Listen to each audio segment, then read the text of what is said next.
How's everybody doing out there? This is Baz 66 Chevelle's here. This is a little update video on my 59 edsel here. I just got done putting the water pump on it and putting everything back together and getting it running, and I found out I went to fix this temperature gauge and I replaced the temperature sending unit, and my gauge is reading too high. So I went ahead and I confirmed that. But my temperature gauge is reading way too high. It's almost at the hot all the time. And I put a new temperature sending unit on it, and then it'll come back about a quarter of the way. It's like 3/4 of the way all the time. So it's reading way too high. And of course the motor, I've actually verified that the motor's not running hot or nothing. It's actually running normal.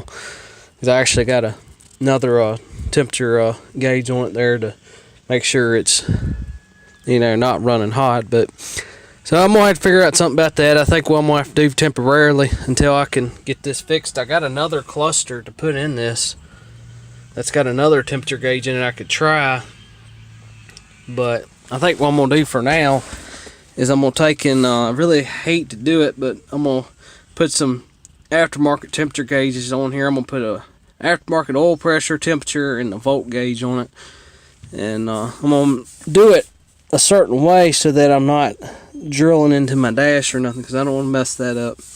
I actually got a couple holes up underneath here I can feel already. I might not have to do anything, so we're going to make sure we don't mess this dash up when I do it.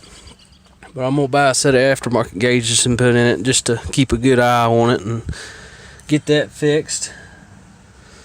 And eventually I want to put an alternator on it, and I'm going to put a radio in it and hide my radio probably in my glove box over there, and put a set of speakers, one up here and then one back there, of course. And that way I can put a radio in it just so I can listen to the radio.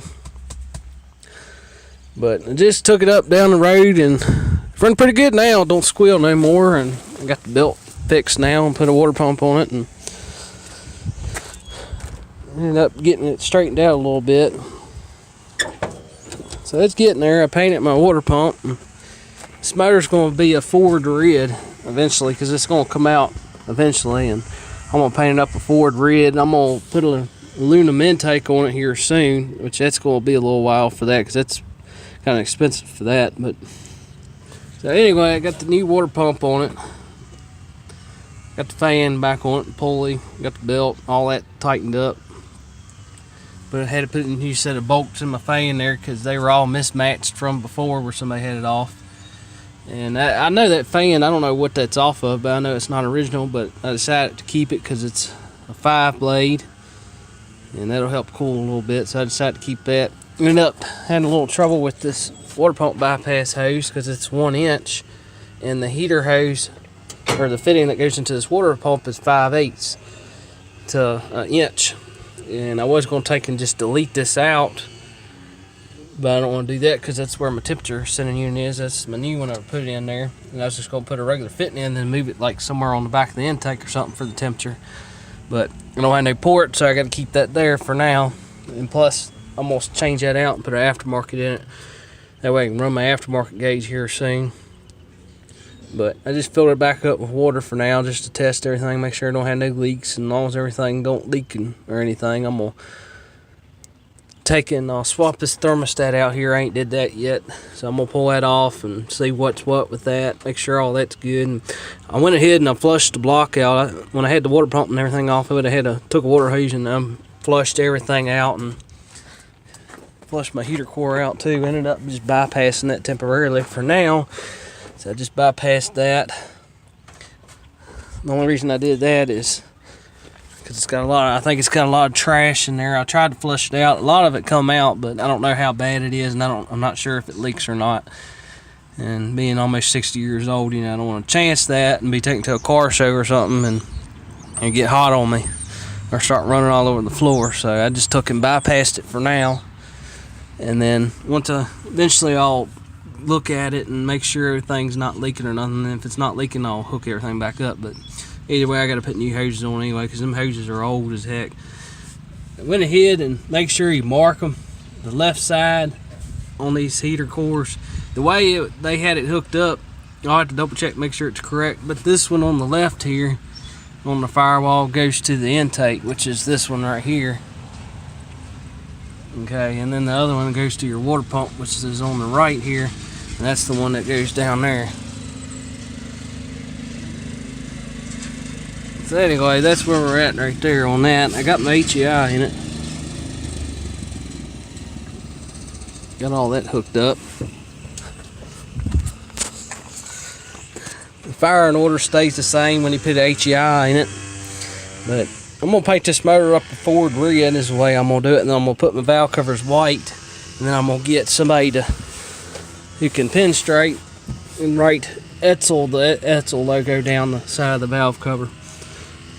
That's what I'd like to do, but eventually it's gonna come out and I'm gonna get it rebuilt and go through it. But right now I'm just trying to get it straightened down enough to where get it reliable and get it where I can at least take to car shows. But I gotta do something about this wiring here. This wiring has definitely got some issues. But big thing right now is I got the brakes straightened out pretty good now. We got good tires on it. It's got it to where it's water pump's working good now. So now we got a good new water pump. I bought new bolts and put in it because all the bolts were mismatched. Come to find out, the water pump that was on it wasn't even the correct one. But I ended up keeping everything the same because I didn't want to throw my pulleys off and everything lines up nice. But that water pump was only like 35 bucks and it's holding up. But ended up getting that. I bypassed the heater hose. I put HEI in it a while back, probably about a couple weeks ago. Got that in it. That came with the plug wires and everything, so that was nice. It was 120 for that, so that wasn't too bad. And all you gotta do if you want to put HEI, like I did here, is just run a straight 12 volts to a switch source, so when you turn the key on, it's hot, and then you turn the key off, there's nothing there. That way it shuts everything off. But I still gotta put my air cleaner stud in it, because I had to buy that air cleaner offset like that, so it would fit right. And it's an offset one. So I had to buy just that base. That's the only thing different is that bottom base right here. So I got that now. I got this radiator cap on here. It tells the temperature and all that just to keep an eye on it. Which kind of a pain really, because right now when I get worried about it, I'd pull over and then I'll check it real quick, and been doing that a few times now, but it's running fine, so it ain't getting hot. So that temperature gauge inside my cluster here in my dash is it's reading way too high. So I don't know if that temperature sensing unit is the wrong one or what, but I don't know. I'll figure all that out. But the transmission's shifting pretty good. I went ahead and put some Type F fluid in it there, but seems like I think this car's gonna be alright. We've got a nice brake pedal on it now. So now we got brakes on it now. Might have to adjust them just a little bit more, but definitely coming along. Definitely coming along. It's going to take a little bit longer, but at least now I got to where I can almost take it to a car show. Because the two big things I got to do right now is I'm going to put my aftermarket gauges on it, and I got to get some taillights on this thing because I ain't got new taillights right now. And reverse is easy. I think what I'm gonna do is I'm gonna run a switch. It's reverse lights. That ain't nothing. All that is just run a hot to it and then run a ground. Because they just ground. You can probably just ground them to the back of that taillight panel there. But all they need is a hot and a switch source. So when you turn the switch on, they'll come on. Then the brake lights are basically the same way, except the switch is underneath the pedal there. Well, somebody had actually moved it there anyway. But I had to figure out about the turn signals. But right now I gotta get all my tail lights working because I ain't got no tail lights at all. I got headlights, but I don't have no tail lights, so I'm gonna have to figure out what's what with that. I went ahead and bought all new wire. I bought this type of wire here. It's supposed to be able to have left turn signal, right turn signal, your running lights, and the white says it's ground. So I might have to run another wire for the reverse lights, but I bought that wire right there just to basically run all new wires to it because of this disaster down here, you can see. But I'm gonna figure all this out. I thought about running a GM harness in it, but I don't know. I'm gonna figure out something about that. I still got my old makeshift gas tank in here, unfortunately. Still ain't got to that yet, so it still needs some work.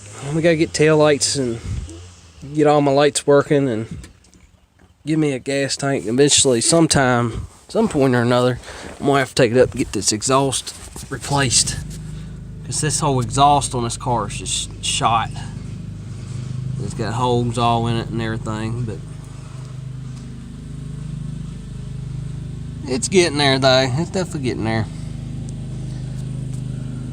It takes time, but my main concern right now though is I want to get everything straightened down on it so I can take car to a car show and make it where it's reliable and not have to worry with it.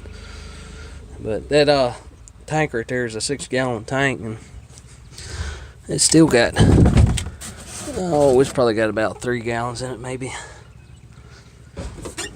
But that's where we're at right now. This is my 1-inch. No, here it is. This is my 1-inch hose I had to buy. I just bought a foot of it for my bypass for my water pump. But I had to get that. So it's still work in progress. I had to replace that water pump because the water pump that was on it was just completely gone. It was making it squeal. Part of it I think was the belt was a little loose, making it squeal, but I mean, I think it's got a little too much play in it. It's not so much this way and that way, back and forth. It's just, to me, I think it's too much play in it, but I don't know. At one point it sounded like, when I actually had this bolted up on the car, it sounded like one of the impellers was rubbing this cover back here, but I don't hear it now. But this water pump right here is a C9AE 8505-A water pump. Come to find out, this actually, when I typed that number in, it kept coming up as like a 69 Mustang or 69 Terrano. So I don't know. I'm not sure.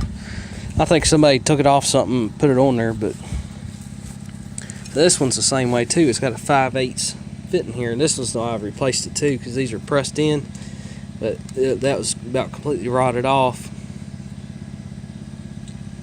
But anyway, I ended up putting a new water pump on it. This one was pretty much done.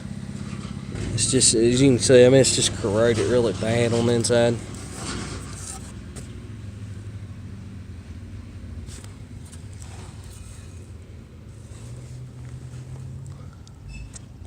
That's the main reason why I replaced it there. Anyway, I got a new water pump on it now. And I'm still working on, eventually I want to put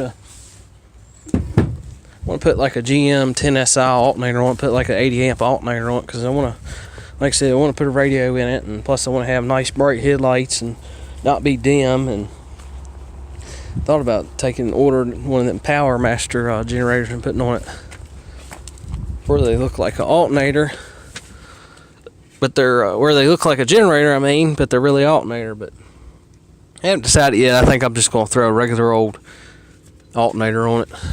Just put a GM one on it.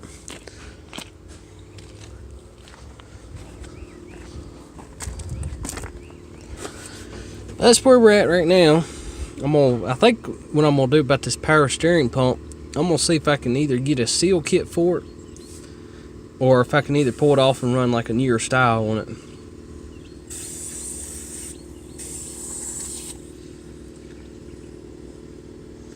Anyway, that's where we're at right now though. I just want to make a little update. Got all my brake lines bent up, got them separated like they're supposed to be. Ended up putting a T down there.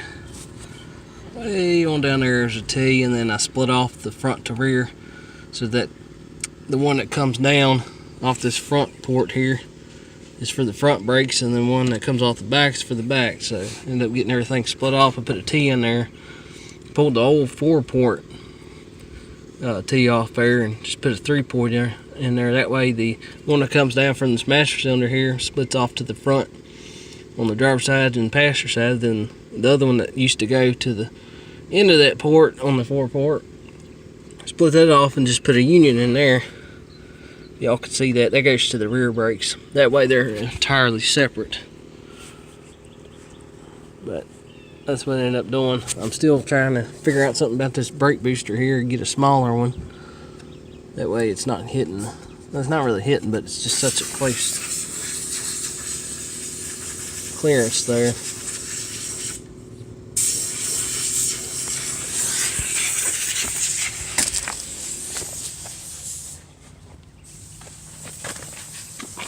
Anyway, that's where we're at right now. We're still trying to figure out if anybody out there can tell me what this part of it is. I'm not sure what this is.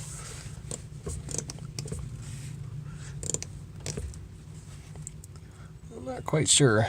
This car, I've never seen one that had that. I don't know what that's for. And the headlight switch is down here with the floor right here. There it is. I'm not sure what that piece up here is for.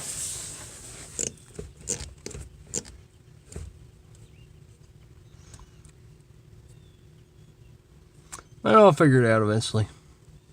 Anyway, it's just a little update video here. Hope y'all like it. Definitely coming along. Definitely coming along. At least now I got it where it runs and drives now. And trying to make it more reliable. That way I ain't got to worry about it. Eventually I want to take it back down to Stanley, where I originally bought it from the older gentleman, and like to show it off to him, take him for a ride in it. Because the car didn't even run and drive when I got it off him. But anyway, hope y'all liked the video, and don't forget to like, comment, subscribe.